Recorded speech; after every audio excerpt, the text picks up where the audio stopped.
بات کرتے ہیں بدلتی رتوں یعنی موسم کی. ناظرین آپ کو بتائیں کہ گرمی دن میں تارے دکھانے لگی ہے. ملک کے بیشتر علاقے شدید گرمی کی لپیٹ میں ہیں.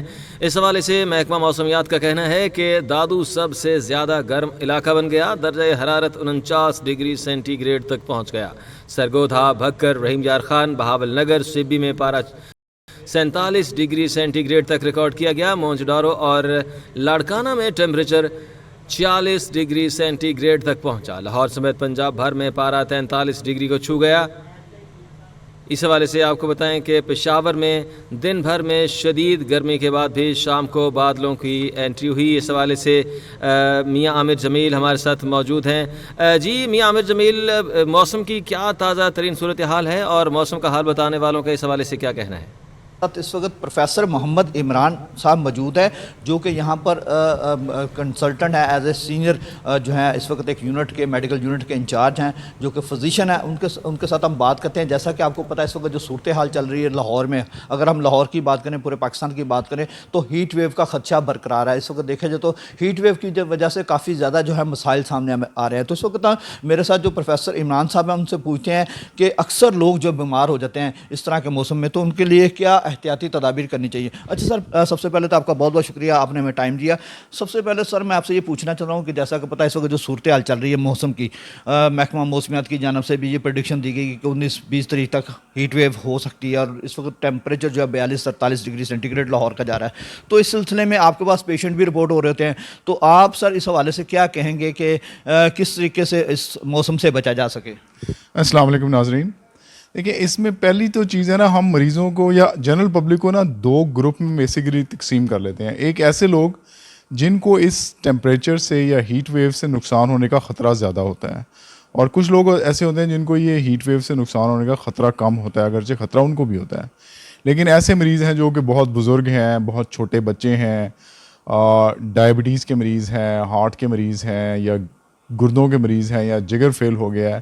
ایسے لوگوں کے اوپر اس ہیٹ کا اثر زیادہ ہوتا ہے. ینگ ہیں، فٹ ہیں، جیسے آپ ہیں، ان میں یہ ہیٹ کا رسک کم ہوتا ہے. لیکن اگر ان کو بھی بہت زیادہ دیر ٹیمپریچر میں ایکسپوز کیا جائے تو ان کو بھی اس ہیٹ سے جسم سے پانی ضائع ہونے کا ڈر ہوتا ہے. اب اس کے لیے جو لوگ تو بہت زیادہ ولنریبل ہیں، ان کے لیے تو بہتر یہ ہوتا ہے کہ جس وقت ہمارا پیک ٹیمپریچر رائز کر رہا ہوتا ہے، یعنی کہ 10-11 بجے سے جو رائز کرنا شروع کرتا ہے اور شام 5-6 بجے تک، اس میں وہ خود کو سائے والی جگہ پہ رکھیں، نسبتاً ٹھنڈی جگہ پہ رکھیں. دھوپ میں کام مت کریں. اگر بہت مجبوری ہے تو اپنا سر کور کر کے یا چھتری وغیرہ لے کے ساتھ اپنے مناسب مقدار میں پانی لے کے وہ نکلیں، ورنہ ان کے لیے زیادہ خطرہ ہے. کچھ مریض جو کچھ دوائیاں بھی لے رہے ہوتے ہیں، مثلاً پیشاب آور دوائیاں ہیں، ڈائیوریٹکس جو ہیں، وہ بھی جسم میں پانی کو کم کرتی ہیں. سو ایسے مریضوں کے لیے احتیاط بہت ضروری ہے کہ وہ ان پیک آورز میں کام نہ کریں، جسم میں پانی کی مقدار ایک مناسب حد تک رکھیں، زیادہ ٹیمپریچر سے بچیں. اور جو دوسری قسم کے لوگ ہیں جو کہ جوان ہیں، فٹ ہیں، ان کو بھی چاہیے کہ اپنے جسم میں پانی کی مقدار پوری رکھیں. اب احتیاط کی کمی نہ ہونے دے پانی. بالکل. اب اس میں دوسری پرابلم یہ آتی ہے کہ کون سا پانی استعمال کیا جائے، کیونکہ آپ نے دیکھا ہوگا اس موسم میں جو سڑک کے ارد گرد فٹ پاتھ پر مشروبات والوں کے جو ٹھیلے ہیں وہ بہت زیادہ ہو جاتے ہیں. جی بالکل، ٹھیلے والوں کی موج ہوتی ہے آج کل. وہ اسکرین والا پانی بیچ رہے ہوتے ہیں اور وہ ڈائریا ہو جاتا ہے، لوگوں کو ہیضہ ہو جاتا ہے. جی، سو دیٹ از پرابلم کہ وہ اب پانی جو ہے اس کی کوئی صفائی کی یا میڈیکلی ہیومن یوز کے لیے جو اس کی گارنٹی ہے وہ کوئی نہیں ہوتی. تو ان میں اس کو استعمال کرنے سے بہت زیادہ ڈر ہوتا ہے کہ آپ کو گیسٹرونٹرائٹس یا اس قسم کی بیماریاں لگ جائیں اور مزید صورتحال بگڑ جائے. تو وہ اگر ان کو ایسے موسم کے اندر موو کرنا ہے، ایک تو وہ اپنے جسم میں پانی کی مقدار پوری رکھیں، اور دوسرا اپنے ساتھ بھروسہ مند پانی اپنے ساتھ کیری کریں جس کے اوپر آپ ڈپینڈ کر سکتے ہیں کہ یہ صاف ستھرا ہے. تو اس قسم کی جگہوں سے جو پانی پینا ہے وہ بڑا خطرناک ہو سکتا ہے، کیونکہ اس موسم میں ایک تو ویسے ہی جسم میں پانی کی کمی ہوتی ہے، گرمی کی وجہ سے کچھ نمکیات بھی ضائع ہو رہے ہوتے ہیں، اور اگر ایسے میں ڈائریا یا الٹیاں لگ جائیں تو اس سے زیادہ نقصان ہوتا ہے، اور بلڈ پریشر ڈراپ کرتا ہے، کڈنی کو نقصان ہو سکتا ہے.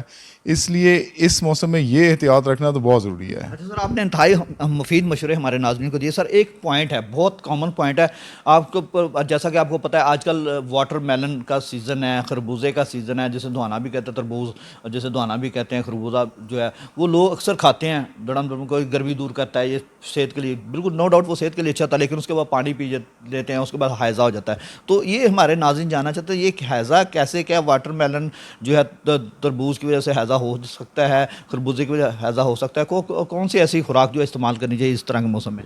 نہیں، یہ تربوز اور خربوزہ جو ہے اس سے ڈائریکٹلی ہیضہ نہیں ہوتا. ایک تو اگر جو فروٹ ہے وہ فریش ہے، گلا ہوا نہیں ہے، خراب نہیں ہے، تو اس سے یہ پرابلم کا رسک نہیں ہوتا. لیکن اگر آپ بہت زیادہ مقدار میں لے لیتے ہیں تو اس میں آسموٹک پارٹیکل زیادہ ہوتے ہیں، وہ ڈائریا کر سکتے ہیں. اور اس میں بھی عام طور پہ یہ ہوتا ہے کہ اگر آپ نے اس فروٹ کے ساتھ مثلا جب آپ کسی ایسے وینڈر سے لیتے ہیں جیسے انہوں نے وہ فروٹ کاٹ کے اور وہ اپنے پاس برف پہ لگایا ہوا ہے یا کہیں لگایا ہوا، وہ صاف ستھرا نہیں ہوتا. اگر آپ فریش فروٹ لیتے ہیں، گھر میں اسے کاٹتے ہیں، استعمال کرتے ہیں، تو اس سے زیادہ رسک نہیں ہوتا. اور ساتھ ہی اگر آپ ایسی جگہوں سے جب فروٹ لیتے ہیں تو پانی بھی وہیں سے لیتے ہیں، اس لیے یہ کمپاؤنڈ کر کے ڈائریا کر دیتے ہیں. بذات خود تربوز میں یا خربوزے میں ایسی کوئی پرابلم نہیں ہے.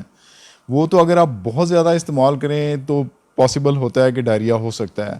لیکن یہ جو اس طرح کی گیسٹرو ہوتی ہے وہ عام طور پہ ان ہائیجینک فروٹ کی وجہ سے ہوتی ہے. ایک عام مت ہے ہمارے عام پبلک میں یہ بھی کہ وہ تربوزے کو پانی نہیں پینا چاہیے، خربوزے کو پانی نہیں پینا چاہیے، تو لوگ اکثر جو ہے وہ کچھ پی بھی لیتے ہیں تو اس کے بعد ہاسپٹلائز ہوتے ہیں. تو جیسا کہ سر اس وقت سیزن چل رہا ہے تربوز کا اور خربوزے کا، لوگ کھا رہے ہیں، دڑ دڑ کھا رہے ہیں، تو ایسے میں سر آپ کو کوئی پیغام ہو، کیونکہ آپ کا پیشنٹ بھی رپورٹ ہوتے ہیں اس طرح کے اس موسم کے حوالے سے. لیکن یہ ایک مت ہی ہے کہ فروٹ کی وجہ سے ڈائریا ہوتا ہے. فروٹ اگر ٹھیک نہیں ہے، ہائیجینک نہیں ہے، بنانے والے کے ہاتھ صاف نہیں ہیں، اس کے برتن صاف نہیں ہیں، اس کی چھری صاف نہیں ہے، اس کی وجہ سے یہ پرابلم ہوتی ہے. اور جیسا کہ میں نے کہا نا کہ اگر بہت زیادہ کھا لیتے ہیں تو کوئی بھی فروٹ بہت زیادہ کھا لیں وہ ڈائریا لگا سکتا ہے، کیونکہ اس میں بہت زیادہ آسموٹک پارٹیکلز ہوتے ہیں. تو مناسب مقدار میں اگر کھایا جائے تو اس سے ڈائریا نہیں ہوتا. اچھا، مناسب مقدار میں کھایا جائے تو ڈائریا نہیں ہوتا. سر مجھے بتائیے گا، آپ اس وقت یونٹ کے انچارج ہیں میڈیکل یونٹ کے، تو سر مجھے بتائیے گا اس وقت آپ کو پیشنٹ بھی رپورٹ ہو رہے ہیں، تو ایک پیغام جاننا چاہتے ہیں ہمارے ناظرین، جو ہماری ویورشپ ہے وہ پیغام جاننا چاہتی ہے. آپ سینئر پروفیسر ہیں تو آپ اس بارے میں کیا پیغام دیں گے آج کل کے موسمی حالات کے حوالے سے، خوراک کے حوالے سے؟ دیکھیں، جو اس کے اصول ہیں وہ بالکل سمپل ہیں. آپ اپنے جسم میں پانی کی مقدار پوری رکھیں اور غیر ضروری طور پہ گرمی میں بہت زیادہ جسمانی مشقت والا کام نہ کریں. اور ہمارا ایمان ہے کہ صفائی نصف ایمان ہے. اگر آپ صفائی کا خیال رکھتے ہیں، پانی کی مقدار پوری رکھتے ہیں اور بہت زیادہ غیر ضروری طور پہ اپنے آپ کو گرمی میں ایکسپوز نہیں کرتے تو پرابلم نہیں ہوتی.